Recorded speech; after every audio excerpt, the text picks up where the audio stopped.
Salam, selamat pagi Bapak dan Ibu dan saudara-saudara yang dikasihi oleh Tuhan kita Yesus Kristus.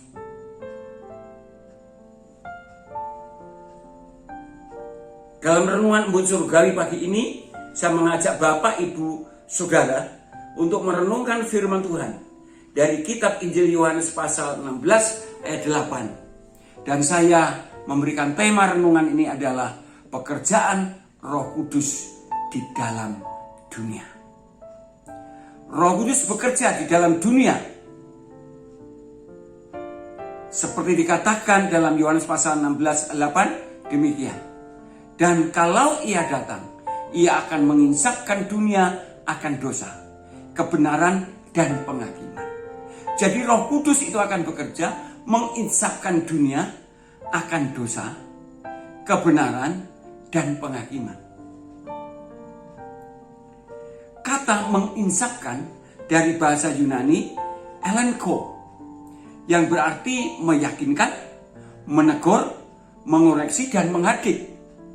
Sedang kata dunia berarti adalah seluruh isi dunia ini, termasuk umat manusia dan termasuk orang yang sudah percaya kepada Tuhan Yesus Kristus. Tapi kata dunia bisa berarti orang yang masih hidup dalam kuasa dosa, orang yang masih hidup dalam dikuasai oleh iblis, dan orang yang suka memberontak kepada Tuhan. Jadi, Roh Kudus bekerja di tengah dunia ini berarti termasuk juga bekerja dalam kehidupan orang percaya, karena menginsafkan dunia akan dosa, dan juga bekerja untuk orang yang belum percaya.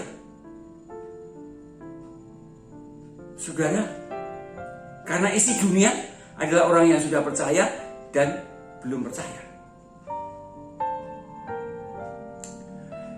Dalam kehidupan orang yang sudah percaya, Roh Kudus bekerja untuk meyakinkan atau semakin meyakinkan kepada orang yang sudah percaya itu bahwa Yesus benar-benar Tuhan dan Juru Selamat. Artinya Roh Kudus akan bekerja untuk menguatkan iman orang yang sudah percaya ini, karena tahu bahwa di dunia ini menghadapi berbagai-bagai tantangan atau masalah. Tapi Roh Kudus semakin meyakinkan tentang Kristus, Tuhan dan Juru Selamat yang selalu akan menolong, menyelamatkan orang percaya. Tetapi juga akan menegur, mengoreksi, menghadik dosa. Karena walaupun sudah percaya kepada Tuhan Yesus, juga masih bisa tergelincir. Dosa itu bisa berarti tergelincir, dosa yang tidak disengaja. Roh Kudus akan mengingatkan itu. Roh Kudus akan menegur. Dan kemudian menghadik, artinya mendorong orang yang sudah percaya itu pun segera mengakui dosa-dosanya dan segera membuang dosa-dosanya itu dan kembali hidup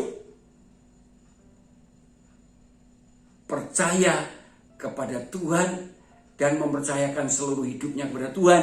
Karena ketika jatuh dalam dosa dan datang minta ampun kepada Tuhan, Tuhan mengampuni. Demikian juga dosa yang masih ada dalam pikiran, yang akan dilakukan, Roh Kudus juga menginsafkan, mengingatkan, mengoreksi, menegur, dan mendorong supaya tidak dilakukannya. Sehingga kehidupan orang-orang percaya, imannya semakin kuat, tidak hidup di dalam dosa, tapi hidup di dalam Tuhan dan firman-Nya, di mana hidupnya semakin hari semakin menjadi serupa dengan Kristus Yesus.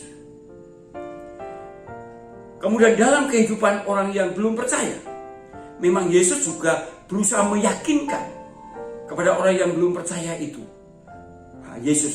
Roh Kudus berusaha meyakinkan orang yang belum percaya kepada Tuhan Yesus Kristus itu supaya menjadi percaya bahwa Yesus adalah Tuhan dan Juru Selamat. Dan kalau mereka tidak bertobat, mati akan masuk neraka. Itu sebabnya ditegur, dikoreksi, dihardik dosa itu, supaya sungguh-sungguh bertobat, sungguh-sungguh percaya dan mempercayakan hidupnya kepada Kristus. Itu sebabnya Tuhan Yesus berkata bahwa tidak ada seorang pun yang dapat datang kepadaku kalau tidak ditarik oleh Bapakku di surga. Itu sebab berbagai-bagai cara memang Roh Kudus pasti bekerja. Pertama kali pada orang yang pernah mendengar Injil, Roh Kudus terus meyakinkan kepada orang yang pernah mendengar Injil ini, yang pernah mendengar tentang Yesus Kristus, untuk percaya dan diselamatkan. Dia juga melalui keyakinan orang itu, karena di dalam kitab sucinya tertulis tentang Yesus, sehingga penasaran, terus ingin tahu tentang Yesus, dan akhirnya percaya Yesus. Bahkan ada orang yang punya keyakinan tentang mimpi, melalui mimpi bisa percaya dengan Tuhan Yesus. Roh Kudus bisa bekerja melalui selebaran. Ada orang yang membaca selebaran itu tentang Yesus Kristus, Roh Kudus bekerja dan orang itu bertobat.